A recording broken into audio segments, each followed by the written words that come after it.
কিরে স্বীকার করেছে? আমি কিছুই করি নাই ভাই। আমাদের সকালতে মারতাছি, কিচ্ছু স্বীকার করে নাই। কি তুই এখনো স্বীকার করিস নি? এই বাচ্চার বাবা তুই?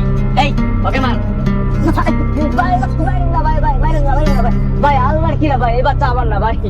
আমি খুব ভালো করে জানি তুই ওর একমাত্র বয়ফ্রেন্ড, ওর আগে পিছে কোনো বয়ফ্রেন্ড ছিল না। এই সেদিন তো তোদের হাতে নাতে ধরেছি, তোরা তো বিয়ের জন্য পালিয়ে যাচ্ছিলি। তুই তাড়াতাড়ি স্বীকার কর এই বাচ্চার বাবা তুই, তাড়াতাড়ি স্বীকার কর। আরে কি আশ্চর্য, ওকে শুধু শুধু মারতেছিস কেন? ও কি করে বলবে যে এই বাচ্চার বাবা ও কিনা? ওকে জ্যোতিষী?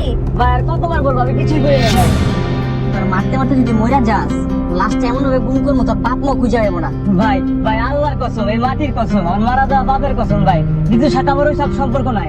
ওটা তো আমি কোনোদিন স্পর্শ করি নাই ভাই। আমাদের শুধু ফেসবুকে কথা হইতো। ভাই আপনিই বলেন, ফেসবুকে কথা হলে কি বাচ্চা হওয়া সম্ভব? হ্যাঁ, ও ঠিকই বলতেছে। ওর সাথে আমার আগে কখনোই দেখা হয়নি। আমরা বসে একটা কফিও খাইনি কোনোদিন। তোদের ফেসবুকে প্রেম, ফেসবুকে প্রেম করে তুই প্রেগনেন্ট? আমাদের ফ্যামিলির মানুষ কিছুই থাকলো না। এই ওকে গোডাউনে নিয়ে যা, ওই ইচ্ছা তো তোমার। আর স্বীকার করা এই বাচ্চার বাবাও। আরে মামা ঠিক চলে কি রে, কি অবস্থা? ভালো আছে দোস্ত। শুনলাম তুই নাকি বিনা দাওয়াতেই বাবা হয়ে গেছিস। আমি বাবা হতে যাচ্ছি সেটা তো আমি নিজেই জানি না, আর ও যে মা তো যাচ্ছে এই বাচ্চার বাবাকে ও জানে না। এইসব বিষয় নিয়ে কি মজা নিতে হয়? তো মজা নিবো না? তোমার বাচ্চার বাবাকে সেটা তো তুমি নিজেই বলতে পারছো না, তাহলে কি করবো? মজা তো নিতেই হবে। কি রে? আচ্ছা দোস্ত, এমন তো হতে পারে ঘুমের মধ্যে। ঘুমের মধ্যে? সেটাই হতে পারে তো, আমিও সেটাই ভাবছি। হ্যাঁ আমি তো সেটাই ভাবছি। এই আমি কি তোমার সাথে কখনো এক খাটে ঘুমিয়েছি? হ্যাঁ, ওই যে বৃষ্টির দিন। হ্যাঁ এই তোমার মনে পড়তেছে না? ওই যে বৃষ্টির দিন, বৃষ্টি হচ্ছিল, তারপর তুমি আর আমি যে এক খাটে শুলাম। সেদিন তো তুমি এক পাশে শুয়েছিলে আর আমি আরেক পাশে, আমাদের মধ্যে অনেক ডিস্টেন্স ছিল। কিভাবে কি হবে? কি হয়েছে দোস্ত? বাদ দিয়ে, বেচারি বলতে যাচ্ছে না বাচ্চাটার বাবাকে তোর মনে করে চালাই দে, সমস্যা কি? কি বলতেছ তোরা? তোরা কি বোকা? হ্যাঁ এটা কখনোই সম্ভব না।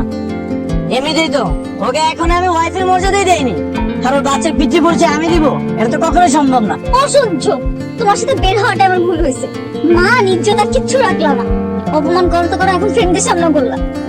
আরে বেচারিটা কষ্ট পেয়ে চলে গেল রে। রহিম ভাই। আপা আমি হ্যাঁ আমি, আমার একটা শ্যাম্পু দেন আর হচ্ছে একটা বিস্কিট দেন। আপা হ্যাঁ, শুনলাম আমরা সন্তানের বাবার পরিচয় নাকি নাই। কে বলছে? এলাকা তো সবই গেছে, সবাই তো হাসাহাসি করতে আছে। আপা সদাইটা নিয়ে যান। আরে আপা আমরা বাচ্চার নাকি বাবা সন্তান পেতেছেন না? না পাইলে মহল্লা একটু পোস্টার লাগাই দেন, পাইয়া যাবেন। তুই কেন এই কাজটা করতে গেলি? কেন? আচ্ছা আমরা সবাই তোর পাশে আছি না নাকি?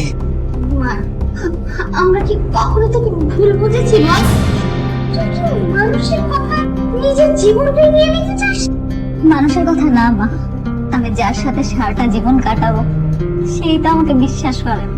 সব জায়গায় আমাকে অপবাদ দিয়ে বেড়ায়।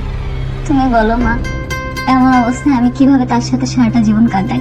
এর থেকে তো ভালো আমার মরে যাওয়াই, তাই না? ডাক্তার বলবে। আচ্ছা আবার একটু বলেন তো। আসলে আমারই ভুল হয়েছে, আমাকে মাফ করবেন। আমাদের দুইটা পেশেন্টের নাম সেম থাকায় রিপোর্ট উল্টাপাল্টা হয়ে গেছিল। আপনার মেয়ে প্রেগনেন্ট নয়, ওনার পেটে জাস্ট গ্যাস হয়েছে। যাক, একটা ভুল থেকে ওদের বোঝাপড়াটা হয়েছে। আমার মনে হয় না এখন আর কোনো সমস্যা হবে। কি ব্যাপার, এখানে মন খারাপ করে দাঁড়িয়ে আছো যে? মন খারাপ না, একাকিত্ব লাগছে। একাকিত্ব লাগছে কেন?